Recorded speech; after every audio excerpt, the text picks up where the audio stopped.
Assalamualaikum warahmatullahi wabarakatuh. Halo anak-anak, bagaimana kabar kalian hari ini? Semoga kalian selalu dalam keadaan sehat walafiat ya. Amin.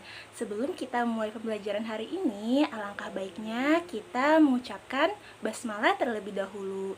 Bismillahirrohmanirrohim. Hari ini kita akan belajar mata pelajaran Bahasa Indonesia tentang cerita dongeng, kelinci, dan kura-kura.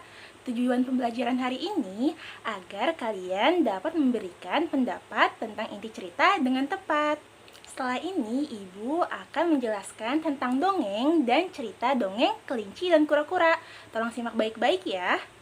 Apakah kalian pernah mendengar penjelasan tentang dongeng? Dongeng adalah cerita yang tidak benar-benar terjadi. Di dalam dongeng terdapat unsur-unsur cerita seperti tokoh, alur, dan pesan moral. Umumnya, dongeng diceritakan secara lisan dan turun-temurun untuk mewarisi pesan moral yang terkandung di dalam dongeng. Pesan moral dapat diketahui dari kejadian-kejadian yang terdapat di dalam dongeng. Kita juga dapat menilai apakah pesan moral tersebut dapat diterapkan dan teladani dalam kehidupan sehari-hari. Untuk dapat menilai kejadian yang terdapat di dalam dongeng, kita perlu membaca dongeng tersebut dengan cermat. Ibu akan membacakan dongeng yang berjudul Kelinci dan Kura-kura. Tolong disimak baik-baik ya. Di sebuah hutan, ada seekor kelinci yang terkenal dengan berlari sangat cepat. Namun sayang kemampuannya itu membuat ia menjadi sombong. Pada suatu hari, kura-kura, keong, dan bekicot sedang bercakap-cakap. Debu berterbangan membuat ketiga hewan tersebut terbatuk-batuk. "Hai kelinci, bisakah kamu menghargai teman-temanmu?" teriak kura-kura dengan kesal. Mendengar perkataan kura-kura, kelinci berhenti dan berkata, "Mengapa aku harus mendengarkan perkataan dari hewan lamban sepertimu? Pasti kalian ini karena tak mampu berlari secepat aku. Kalian hanya bisa merayap pelan-pelan. Hahaha."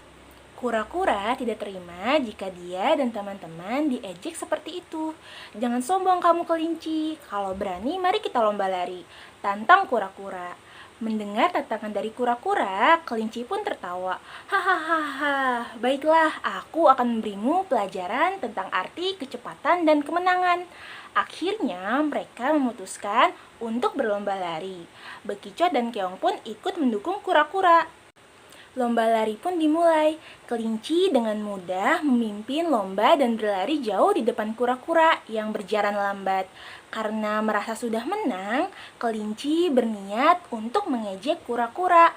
Kelinci memutuskan untuk beristirahat sejenak di atas pohon dekat garis akhir. Dia mengira kalau kura-kura sulit menyusulnya. Kura-kura yang pantang menyerah terus berjalan walaupun dengan lambat. Tak lama kemudian dia melihat kelinci sedang tertidur pulas di bawah pohon. Kura-kura terus berjalan dengan pasti. Kura-kura berjalan dengan hati-hati agar kelinci tidak terbangun. Beberapa saat kemudian, kura-kura pun sudah mendekati garis finish. Kelinci akhirnya terbangun dan kaget bahwa kura-kura sudah menyusulnya. Dia langsung berlari dengan cepat untuk menyusul kura-kura. Namun sayangnya kura-kura sudah melewati garis finish dan memenangkan pertandingan. Nah, tadi kalian sudah mendengarkan cerita tentang kelinci dan kura-kura. Sekarang kalian Ibu ajak untuk berlatih soal dan menjawabnya sesuai cerita dongeng yang tadi Ibu bacakan. Anak-anak, apa yang dapat kalian pelajari dari pembelajaran hari ini tentang cerita dongeng kelinci dan kura-kura? Kalian bisa menjawabnya di kolom komentar YouTube.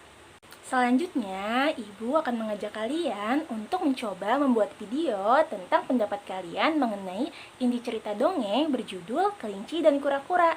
Kalian bisa mengirimkannya di Google Classroom.